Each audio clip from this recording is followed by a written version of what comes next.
బతికుండే హక్కు లేదన్నట్టుగా ఈ ప్రభుత్వం వ్యవహారం ఉంది కాబట్టి ఈ కఠినమైన నిర్ణయం తీసుకున్నాం. దాంతో ప్రభుత్వం దిగి వచ్చి ఇలా నిస్సిగ్గుగా 750 మంది ఇల్లు కూలగొడితే అందులో కేవలం 311 మందికి మాత్రమే ఇప్పుడు అదే జాగాలో ఇల్లు ఇస్తున్నామని చెప్పారు. నాకు తెలిసి ఏ పార్టీ పోయొచ్చిన వాళ్ళు ఎవరు కూడా ఈ డిమాండ్ చేయలేదు.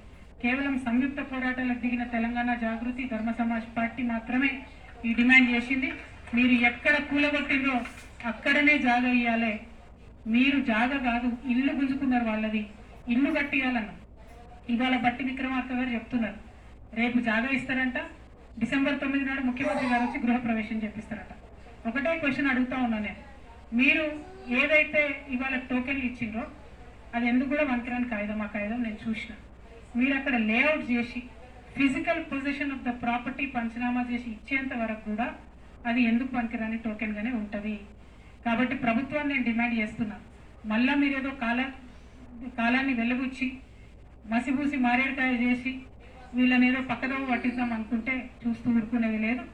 ఫిజికల్గా అక్కడి ప్రజలకు లేఅవుట్ చేసి ఇగో నీ జాగా గిది, ఇగో నీ జాగా గిది అని తీసుకుపోయి ప్రతి కుటుంబానికి చూపించాలి.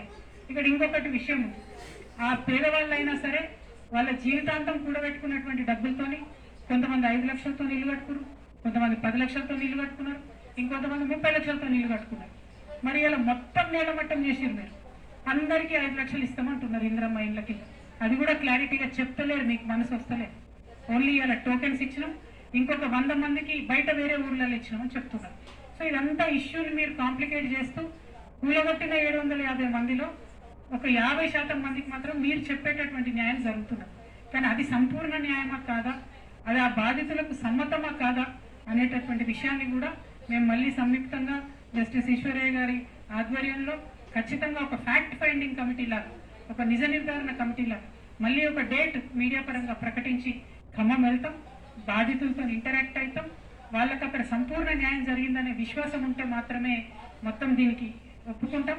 లేదంటే మళ్ళీ ఎనీ టైం దీక్షకు దిగుతాం, అందులో తగ్గేదే లేదు. ఎందుకంటే ఈ రాష్ట్రంలో పేదలకు ఒక విశ్వాసం రావాలి. అన్ని పొలిటికల్ పార్టీస్ ఫెయిల్ అవుతున్నటువంటి